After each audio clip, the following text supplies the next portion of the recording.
welcome to the first Scots Sports Show. I am your host, Tyler Trumbauer. Every week on the show, we will cover different sports and various student athletes here at Edinboro University. We will talk game previews, feature excelling athletes, and interview coaches and players every week here on the Scots Sports Show. To kick off this show, we will talk Edinboro football, as I'd like to welcome in Mike Fenner, one of the voices of Borough football for WFSE, and also Scott Browning, the Fighting Scots head football coach. Guys, how are we?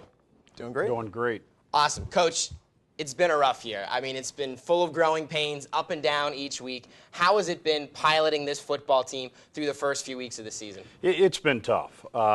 We expect to have a much more rewarding football season than we've had up to this point. But, sometimes you've got to look back, you've got to reevaluate, you've got to change your goals. We're a young football team, and we played a difficult schedule the first 5 weeks. And we knew going in that, starting off with Carcinoma was going to be a difficult challenge. We went down, we played extremely well. And even though the record does not show it, I'm proud of the direction that the football program is heading right now. Go ahead, Mike. What sort of strides have some of your younger players made? Obviously, you've had a lot of youth on this football team to this point. Yeah, I think the biggest thing, is we're just gaining experience, and there's no substitute for experience. You coach your guys, and if you remember 2 weeks ago, we had guys making plays as freshmen against Clarion, and last week, we'd have a drop pass, we'd have a missed tackle here, or give up a touchdown pass, or jump off sides, and that's just the way it is. 2 weeks ago, we played like a veteran team, and this past week against Gannon, I think there was times that we came back and played like we were a young football team again.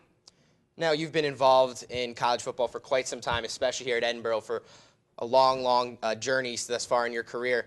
Has this season really just, you can almost chalk it up to just another problem that college football brings up, just the recruiting and the lapse of now we got a group of underclassmen instead of a group of experienced players? Is that kind of what this year is about, basically? They say if you're in it long enough that you're going to see everything. And, it's like we've talked, it's a difficult year. I would like to think that I've got my real difficult year behind me at this point in time. Maybe I don't have to go through this again, but you never know. That's just the way life is. Sometimes things just the ball does not bounce your way, and you've got to handle it. I think the one thing about our record right now being 1-6, I think you can sit back and really see it, really test your character, not only as a football team, but individually. And I'm proud of our football team. I think we have a group of really quality guys. We've not had one guy that has pointed the finger or packed it in, as they say.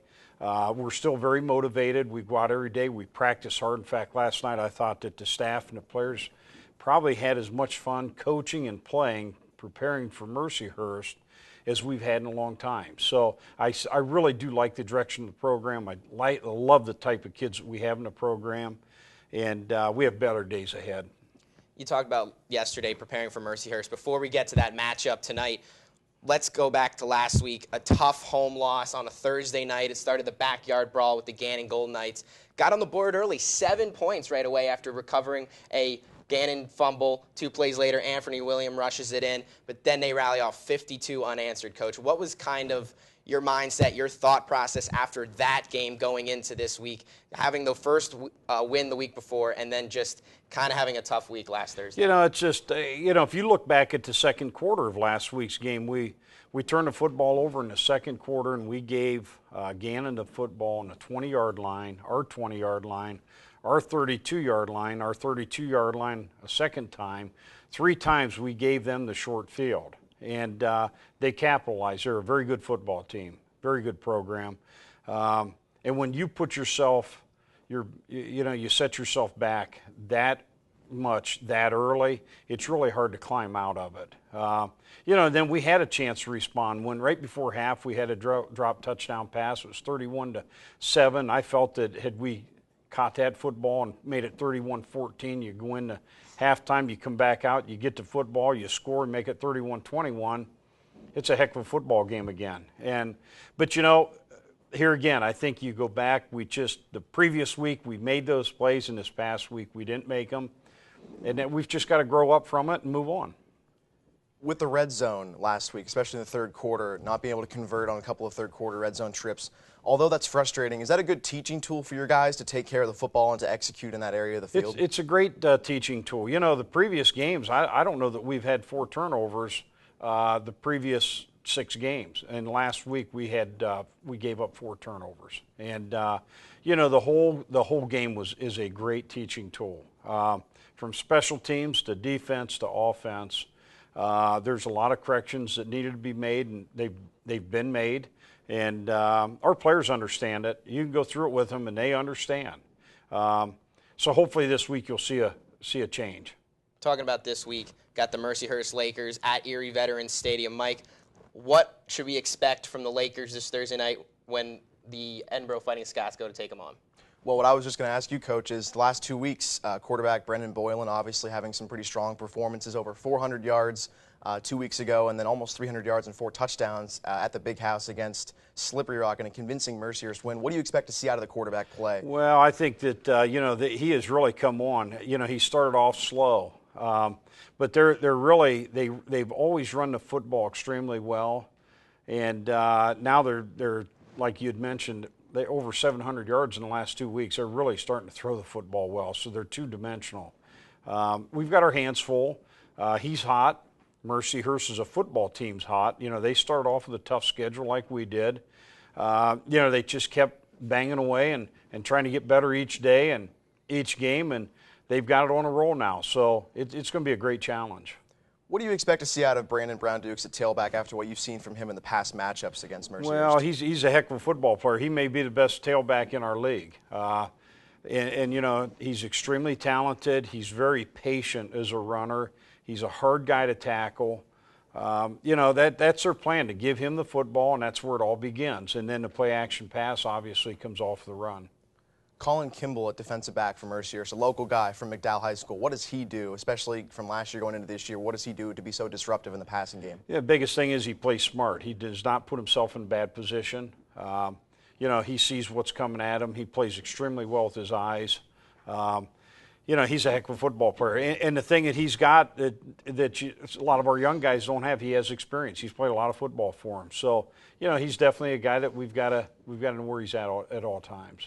With both Gannon and Mercyhurst coming in consecutive weeks, just talk about how much that makes it difficult, adding those two teams, you know, in 2008 from the GLIAC to the PSAC. How much does that make this conference even more challenging week in and week out? It makes it more challenging, especially for us, because we you know, the same recruiting base, and you know, there's no question it's had effect on our program, and I'm sure it's had effect on some of the other programs in the PSAC, but probably more so than us because they're in the backyard. Going on, Coach, Mike talked about the specific players, the individuals, and how that's going to create a lot of headache and a lot of time and meetings and preparation this week leading up to the Thursday night matchup. But what do you believe is your strength coming in? What are the Lakers going to be worrying about coming into the matchup? Well, I think we're a talented football team. And, you know, if the team that showed up against Clarion shows up Thursday night, I think you're going to see a heck of an Edinboro football team. Our guys are going to go play hard. You know, it's just now we need to step up and make plays. They'll be extremely well prepared. They will play hard. Just make plays, and I think you'll see a heck of a football game. What is your biggest worry? Two that stand out to me is the rushing game. That's been really highs and lows. That's almost a mini roller coaster within the season, and then the sacks, almost averaging 6 sacks a game, giving up. What is kind of your biggest worry as we progress into the second half in these last few weeks of the season? Well, you know, you have to continue to get better up front, and we have gotten better. We played a pretty good football game, really, our offensive line against Gannon. But we've played musical chairs with our offensive line, you know, never having the same 5 guys start. I think it's critical. That's one area where you have to have 5 guys, maybe not the 5 best guys, but you have to have 5 guys that really play well together. And I think we're still trying to find that mix.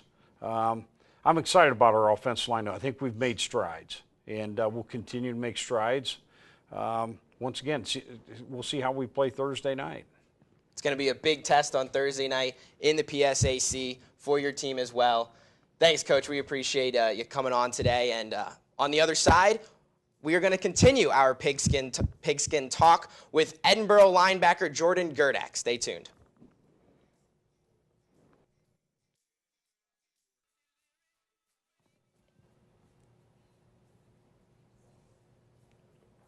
Welcome back to the Scots Sports Show. Continuing on with football talk here, still Mike Fenner to my right, and welcoming to the show to our far right is linebacker turned fullback now, Jordan Gurdak. Jordan, Coach Browning told me that you switched from linebacker to fullback. Why the change? What happened? When did that occur? That occurred second day of camp. I played fullback and linebacker in high school, and I always loved fullback, so they asked me to move over, so I just decided to. You're all for that? You're ready to be on the offensive side of the ball now? Yep, all ready.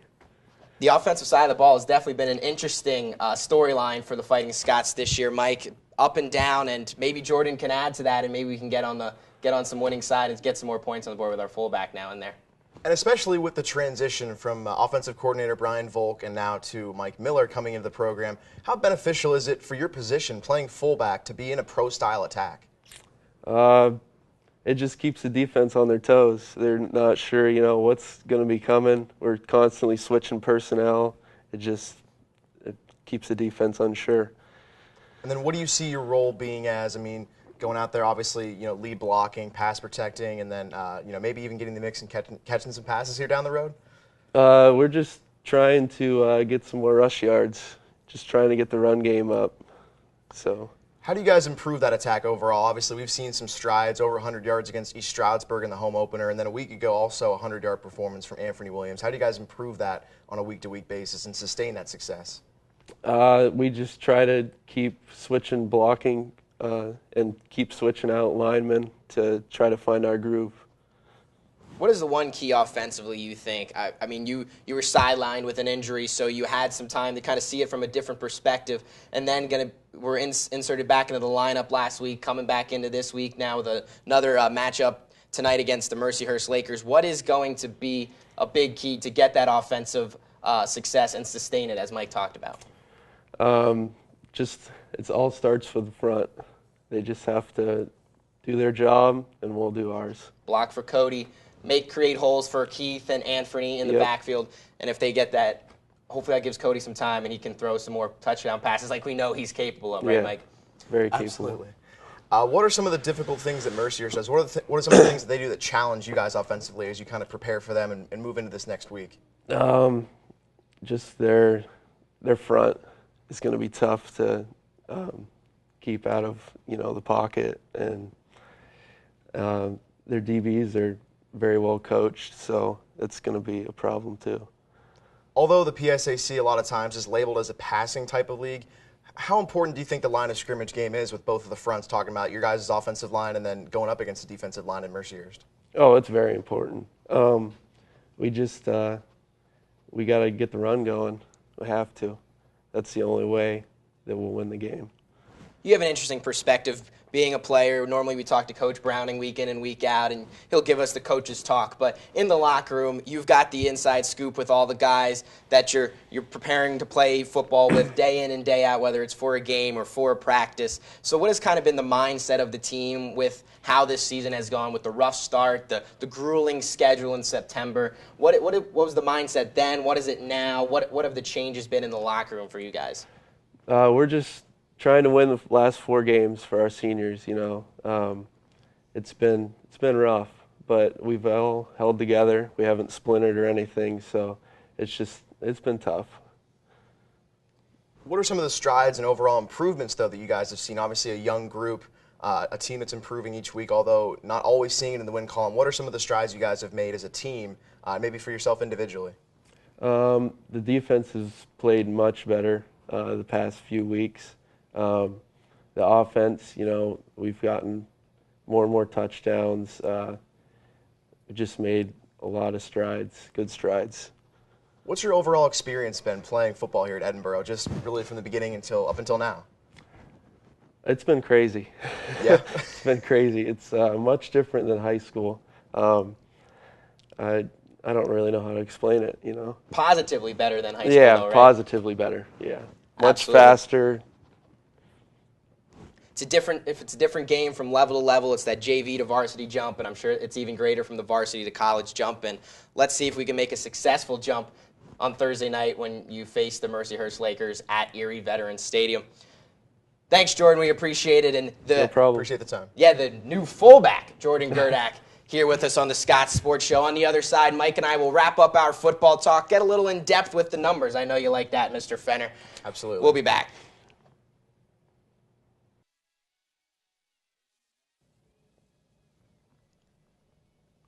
Welcome back to the Scots Sports Show. We're going to wrap up our football talk here as Mike Fenner is still alongside me here. Mike, we talked to Coach Browning. We talked to Jordan. We got the take from the football team. But let's look at how the numbers are and what they're telling us about this football team, starting out with maybe some standouts that are on this team. For Edinboro Fighting Scots football, it all begins and ends at quarterback. Cody Harris, the 6th-year senior, a grad student. This guy's thrown 14 touchdown passes this year, just over 1,500 yards, but more importantly, just 3 interceptions, and this team is very, very efficient with the football. They don't turn it over very often. Last week's game against Gannon was very seldom, on this season that we've seen them turn the football over. And this team's very efficient in the red zone, and Cody Harris is a big part of that. 73% completions on the year, hovering right around 70% for his Edinboro career. That's outstanding for the quarterback, and that's where it all begins for this Edinboro offense. Very true. Continuing on, as we look down a list of Edinboro standouts on the football team, we got tailback Anthony Williams. If we continue on, Mike, we can go to the defensive side of the ball. There are so many people. Just continue on who else we should be looking for. Well, with Anthony Williams, we've seen 3 rushing touchdowns in the last 2 weeks alone. Williams had failed to find the end zone, but he's really hitting his stride. 2 100-yard rushing games, including the Gannon contest last Thursday night.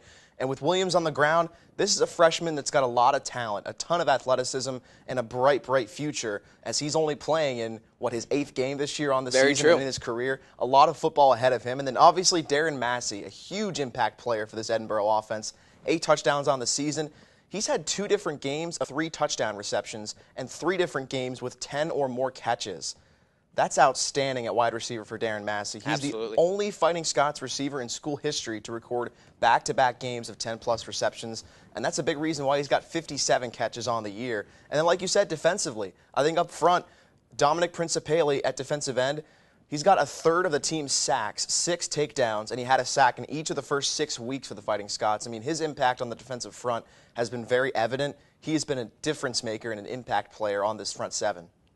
Continuing on, Mike, now that we know a little bit more about the Edinboro roster, they got Mercyhurst this week. Mercyhurst is a very solid football team. Coach Browning alluded about it.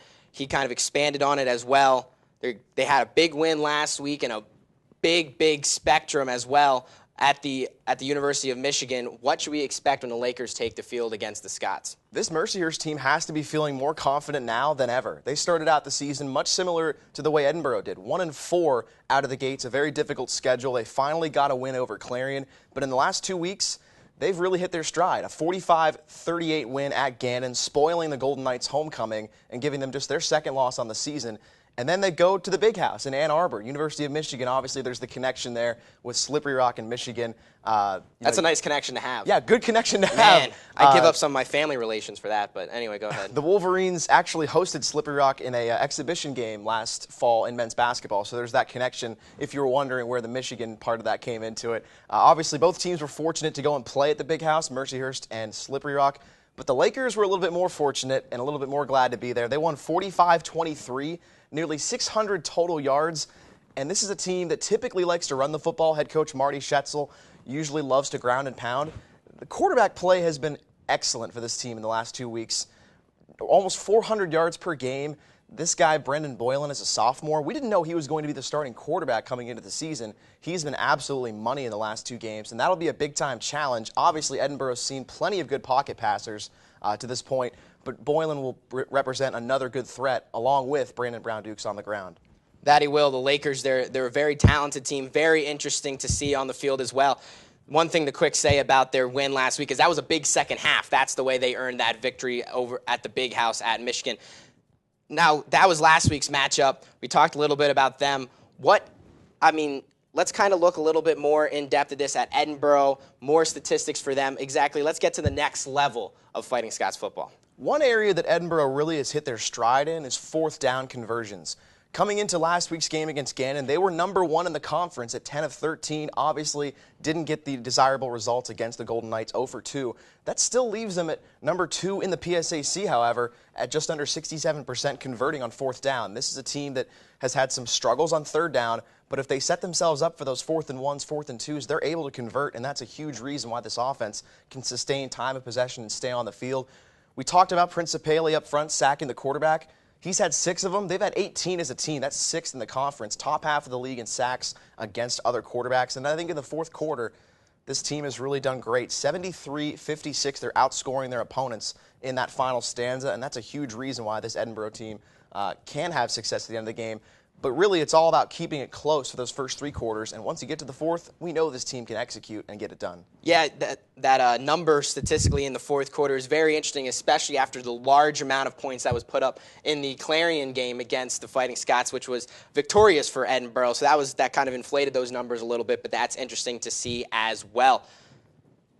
Mike, it's been tough weeks for the football team. What exactly should we expect tonight when they take that field, 7 o'clock, Erie Veterans Stadium against the Mercyhurst Lakers? I think for Edinboro, it's focusing on yourself. It's making sure you stick to your game plan, running the football, keeping that balance offensively, and then defensively, keep the pressure on up front. Make it difficult for this quarterback play to be effective on the Mercyhurst side of things. If you can disrupt the quarterback and stop the run up front, I mean, this team is really going to have a big challenge on its hands, but it's very, very doable against Mercyhurst. This is a team that, although they're playing with a lot of confidence right now, Edinboro should be building on the confidence they had against Clarion 2 weeks ago. A lot of good improvement that we saw, some strides they really hit, and some things that we touched on with both Jordan and Coach Browning. I think they can really build off of that, and the youth really has been very evident that they're coming along. I think that the youthful players and the young guys are really doing a great job of improving, and it should be an interesting challenge, though, going to Erie Veteran Memorial Stadium. First time since 1982 for the Scots in that building.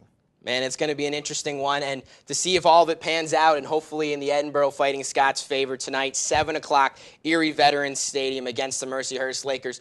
If you can make it out to support the Scots, you can always tune in to WFSC 88.9, which is Fighting Scots Radio, as Mike Fenner will be on the color commentary with Ron Raymond on the play-by-play. Mike, thanks. I appreciate it. Thanks for having me. Great to talk Edinboro football. Absolutely, it always is, and on the other side, we'll transition from the gridiron to the pitch and talk a little women's soccer.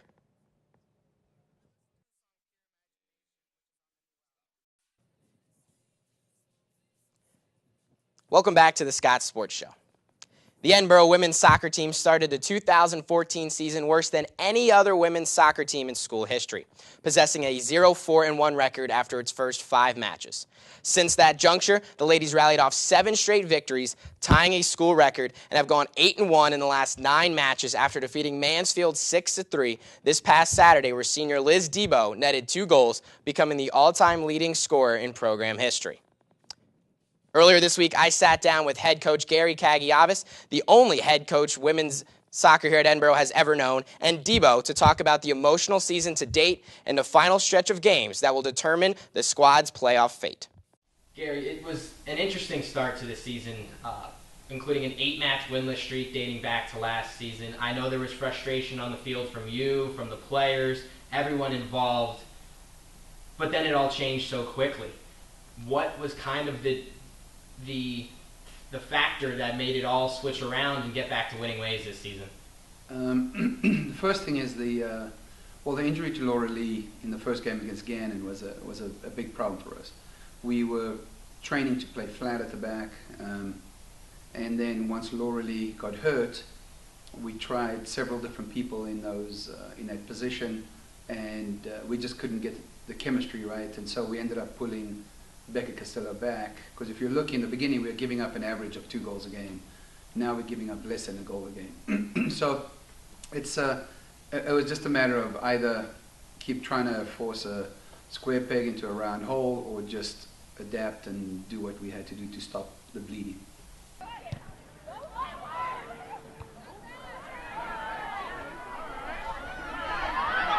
And the girls quickly turned on it, like you said. They knew it had to be done now. Rallying off 7 straight wins, tying a school record before losing to Roberts Wesleyan 2-1 in a double overtime thriller. Unfortunately came up on the wrong side. During that 7-match winning streak, was there any point in time where you're like, this is exactly the team we can be and this is what we should have been since day one? Yeah, that is usually the team that we are. For the 4 years that I've been here, we are that team. It was just a switch that came in our minds, and we knew that once we won that game and then we had the 7-game winning streak, there was a switch in our mind, and we knew that we just had to keep winning. And that's the team that we are. We are focused, we are a poised team. We keep the ball, and we knew that beforehand that was not our team. And now that we're back on the road and back on our winning streak, that we can make the PSOC playoff.